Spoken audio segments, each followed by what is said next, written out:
नमस्कार साथियों, मैं डॉक्टर राजीव सिंह अपने चैनल अनुभूति में आप सबका एक बार फिर से स्वागत करता हूं। और साथियों, आज की मेरी अनुभूति जो डॉग लवर्स हैं, जिनके घर में पेट है, ऐसे परिवार जहां पर dog as a family member रह रहा है, उनके लिए बहुत अहम है। जब हम डॉग से होने वाली बीमारियों की बात करते हैं तो हमारे जहन में सिर्फ रेबीज का नाम आता है।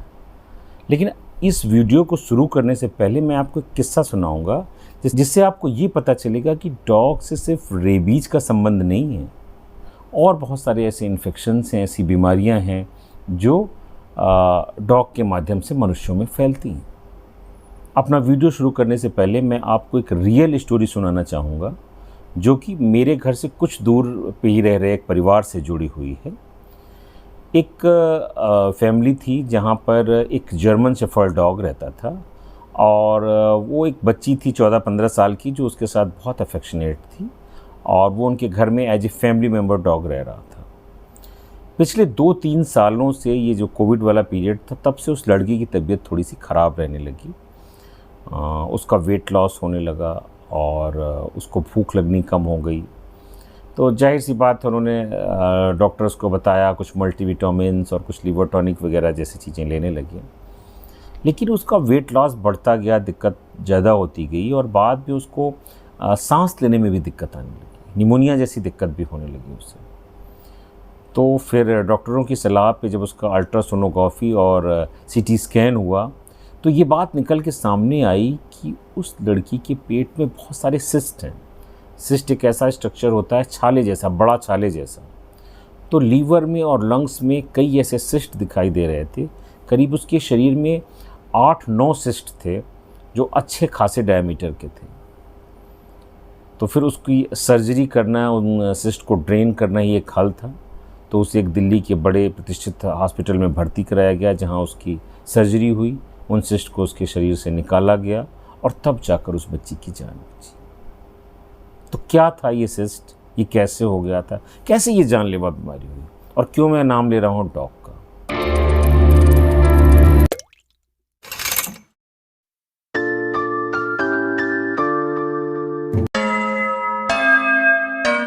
जी हाँ, इस बीमारी का सिर्फ और सिर्फ कारण था तो वो घर में रहने वाला जर्मन शेफर्ड था, जिसकी वजह से उस बच्ची को ये बीमारी हुई। अब मेरा ये मतलब नहीं कि जर्मन शेफर्ड दोषी था, लेकिन नेचर ने ऐसा बनाए हैं साइकिल्स, जो पैरासाइट्स के या बीमारियों के हम कह लें, कि वो अपने डिफिनिटिव होस्ट, इंटरमीडिएट होस्ट ढूंढते रहते हैं, और उस चपेट में जब मानव और पशु का अधिक सामना हो जाता है, या वो एक तरह से मिक्सअप होने लगते हैं, तो इस तरह के रोग पैदा होते हैं। साथियों, इससे पहले कि मैं अपनी इस चर्चा को आगे बढ़ाऊं, मेरा ये सबसे रिक्वेस्ट है कि जिन साथियों ने भी अभी तक इस चैनल को सब्सक्राइब नहीं किया, प्लीज़ उसको सब्सक्राइब कर लें, और इस वीडियो को ज़्यादा से ज़्यादा लाइक और शेयर करें, जिससे ये जानकारी सभी डॉग लवर्स तक पहुँचे। तो मैं बात कर रहा था इकाइनोकोकस नामक एक पैरासाइट की, एक टेपवर्म्स की, जो डॉग्स की इंटेस्टाइन में आमतौर पर पाया जाता है। और ये टेपवर्म्स जो होता है, जब अपने एग ले करता है, एडल्ट टेपवर्म जो होता है एग देता है, तो वो उसकी फीसिस के साथ बाहर आते हैं। और अगर वो एग्स जो फीसिस में उसके आए हैं, वो किसी तरह से हम इंजेस्ट कर लेता है, ह्यूमन बीइंग उसको अपने मुंह के रास्ते से अंदर उसके चले जाते हैं, तो फिर वो उसके गट में पहुंचते हैं, और वहाँ से वो विसरल आर्गन्स के पीछे पहुंच जाते हैं। 70% केस में ये लीवर होता है, जहाँ पे सबसे पहले हाइड्रेटेड सिस्ट बनते हैं, छाले जैसे बड़े बड़े स्ट्रक्चर बनते हैं। और 20% केसेस में ऐसा होता है वो लंग्स होते हैं, और कुछ केसेस में स्प्लीन या किडनी में भी हाइड्रेटेड सिस्ट दिखते हैं। जो मैंने केस बताया जहाँ पे अभी उस लड़की के पास 8 या 9 सिस्ट निकले थे, वो भी बड़ा एक मेजर केस था। और जिस आर्गन में ये सिस्ट डेवलप होता है, वो इसी आर्गन के माल फंक्शन या उससे रिलेटेड जो है बीमारियां या लक्षण आने लगते हैं। जैसे अगर लंग्स में हाइड्रेटेड सिस्ट डेवलप होने लगे तो निमोनिया होने लगेगा, उसको सांस लेने में दिक्कत होने लगेगी, इस तरह की दिक्कत आएगी। अगर लीवर में है तो भूख न लगना, जांडिस, इस तरह के लक्षण आने शुरू हो जाएंगे।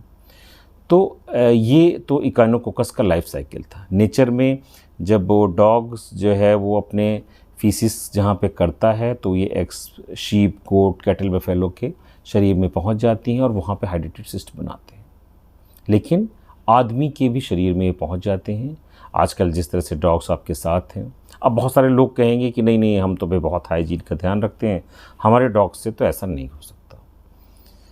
तो मैं आपको ये बताना चाहूँगा कि जब आप अपने डॉग को फ्रेश कराने के लिए, मतलब पॉटी कराने के लिए सुबह ले जाते हैं, शाम को जब भी ले जाते हैं, तो उसको जब आपने फ्रेश होके वो आता है तो क्या आप उसके इनर रीजन को वॉश करते हैं? शायद नहीं। और हमारा डॉग हमारे घर में आता है, वो जिस चेयर पे बैठ जाता है, कई बार सोफ़े पे बैठ जाता है, कई बार बहुत लोगों के बेड पे भी बैठ जाता है, तो उसके एनल रीजन में अगर कुछ माइक्रोग्राम फीसिस लगी है जो हमें दिख नहीं रही और वहाँ पे लग गई, उसने वहाँ एक पतला सा स्मीयर बना दिया जो आँखों से विजिबल नहीं है, और फिर जिस भी व्यक्ति का उस पर हाथ पड़ेगा तो उसके हाथ में कुछ फीसिस और उससे जुड़े हुए जो एग्स हैं वो आ सकते हैं। और जब वो कुछ खाए पिएगा, क्योंकि वो हर बार तो हाथ धोएगा नहीं, क्योंकि उसको तो लग रहा है कि मैंने तो कुछ छुआ नहीं, तो ये एग्स जो होंगे वो आपके शरीर में एंट्री कर लेंगे और उसके बाद ये जिस आर्गन में पहुँचेंगे वहाँ पर सिस्ट डेवलप कर देंगे, हाइड्रेटेड सिस्ट हो जाएंगे और वो बहुत जानलेवा कंडीशन को क्रिएट कर देंगे। ऐसा ही नहीं कि सिर्फ एक ही पैरासाइट है जो डॉग से ह्यूमन बीइंग में इस तरह होता है। एक डॉग में पाया जाने वाला हुकवर्म होता है, एक राउंड वर्म है, एंकाइलोस्टोमा, बड़ा कॉमन है, और इसके जो एग्स हैं वो भी जो जहाँ डॉग फिशेस करते हैं वहाँ पे उसके इन्फेक्टिव लार्वा डेवलप हो जाते हैं। अब मान लीजिए आपके आसपास कोई पार्क है और आपको ये लगता है यार नंगे पैर टहलना मुझे बहुत अच्छा है, नंगे पैर टहलना वाकई अच्छा है, ये बड़ा स्वास्थ्य कारणों से इसको टहलने के बहुत फ़ायदे बताए जाते हैं। लेकिन जिस फील्ड में आप अगर टहल रहे हैं और वहाँ पर कई बार डॉग्स आते हैं तो फिर ये नुकसानदेह हो सकता है कि जब जहाँ पे जिस फील्ड में डॉग डिफिकेट करता है और वहाँ पर इन्फेक्टिव लार्वा है हुकवर्म का, तो इसके अंदर ये कैपेबिलिटी होती है कि वो पैरों की, जो हमारे नंगे पैरों से हम टहल रहे हैं, उसकी स्किन को पेनिट्रेट करके बॉडी के अंदर पहुँचने की और क्यूटेनियस लार्वा माइग्रेंस जैसी कंडीशन को क्रिएट करने की। इसी तरह टॉक्सोकोरा कैनिस नाम का एक राउंड वर्म है, उसके एग्स जब ह्यूमन बॉडी में पहुंच जाते हैं तो उनके लार्वा विसरल लार्वा माइग्रेंस करते हैं, विसरल कैविटी के ऑर्गन्स में दिक्कत करते हैं। तो इस तरह से पैरासाइट, ये हम कहेंगे कि एक जूनोसिस है जो डॉग्स के माध्यम से मनुष्यों में हो जाता है। तो जो भी पेट ओनर्स हैं, जहाँ पे आपके घर में बच्चे हैं या आपके डॉग्स जो है बड़ा फैमिली मेम्बर की तरह मिक्स होकर रह रहा है, आपका छोटा सा घर है, तो आप बहुत ध्यान रखें। क्या ध्यान रखें? 2 काम करें। एक तो डॉग की रेगुलर डिवर्मिंग करें। ये नहीं कि अल्बेंडाजोल ह्यूमन वाला ले आए 400 mg का खिला दिया, नो। डॉग को एक कंप्लीट डिवर्मर दें जिससे उसके शरीर में ना कोई राउंड वर्म रहे ना टेप वर्म रहे, तो जिससे पैरासिटिक इन्फेक्शन होने के चांस कम हो। और दूसरा, डॉग और अपने बीच, अपने बच्चों के बीच में थोड़ा सा एक डिस्टेंस रखें। उन्हें समझाएं कि ये विसिनिटी जो है, ज़्यादा क्लोजनेस खतरनाक भी हो सकती है। ये नहीं कि डॉग मुँह चाटे ले रहा है हम बड़ा खुश हो रहे, थोड़ा सा डिस्टेंस रखें। नंगे पैर अगर घास में टहलना है तो देख लें कि भाई घास वहाँ उस एरिया में, उस पार्क में डॉग्स तो नहीं घूमते। तो ये सब बातों का ध्यान रखें और स्वस्थ रहें। और इस जानकारी को अगर आपको अच्छी लगी हो तो इसको शेयर ज़रूर करें। धन्यवाद साथियों।